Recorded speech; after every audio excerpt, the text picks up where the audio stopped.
साम बात कर लूं। एक कोई वैसे कही गई बात ने भी न्यू मान ले हैं जनु तो यो ऐलान हो गया। दो एक दिन पहले हमारे नेता राकेश टिकैत जी ने खड़गपुनिया में वैसे कह दिया, चौधरी छोटू राम ने चूंकि एक अंग्रेजा बातचीत में कहा था कि अंग्रेजों के तो हमारे भाव बढ़ा दो ना, तो हमारी फसल ने जला देंगे, एक दाना नहीं देंगे।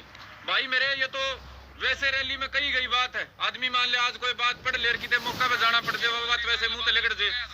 तो मेरे तमाम साथियों, नेता की कही गई बात किस परिप्रेक्ष्य में कही गई है वह समझ लेनी चाहिए। लेकिन हमारा चूंकि भोला समाज है, कई किसी काम खातर जावा है बात समझ जाए कोई किसी और डालते हैं, तो बहुत घने भाइयों के दिमाग में आई जिन्होंने तो ऐलान हो गया।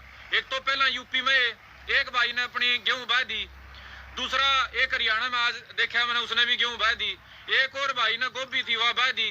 तो हमारा समाज मेरे भाई हो सके कि वो बहम पाड़ के रिसोर चाल पड़े कि अपनी फसल आपे बाण लग जा। इसलिए जरूरी है अगर आपके बीच में मैं दो बात कर दूं। पहली बात मेरे भाई कि वह फसल जलानते या फसल बांधते सरकार की सेहत पर कोई असर नहीं पड़ता। घने सारे भाई बहुत दिन तो मैंने सुझाव दिया कर दे, अगर भाई हम गेहूं बोना बंद कर दिया अपने खर्चे जोगे बोलिया, अरे भैया हम घर जोगे रख लिया, बाकी ने सरकार ने नहीं दिया। आज भी कहने लग रहे इस बात पर मैंने पोस्ट गेट रखी थी कि भाई घर जोगी रख लिया बाकी दान कर दिया, बाकी रख लिया।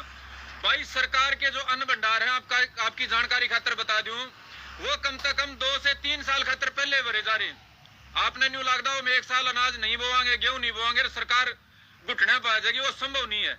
जितना हमारा कुल प्रोडक्शन है, हमारी डिमांड तो डबल प्रोडक्शन है, जितनी देश ने जरूरत है ना उससे 2 गुना में एक साल में पैदा करा।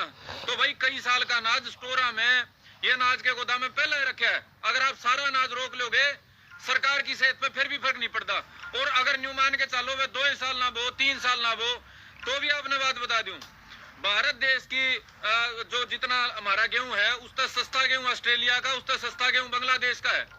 तो 2-3 साल पहले ऐसी बात आई थी, एक टाइम पे थोड़ी सी नौबत से आ गई थी, हमारे देश के पूंजीपतियों ने ऑस्ट्रेलिया तर बांग्लादेश से सस्ता गेहूं मंगा लिया था। कोई कारण हो गया था, उस ध्यान नहीं मेरा एग्जैक्ट। तो मेरे भाई अगर हम मोड़ा बंद भी कर दें 2-4 साल, तो भी सरकार विदेशों से आयात करके और मेरे भाई अपना काम चला सके। और सरकार ने जरूरत सिर्फ पीडीएस देने खातर पड़े है, जो ये हमारे गरीब भाइयों ने फ्री का दे।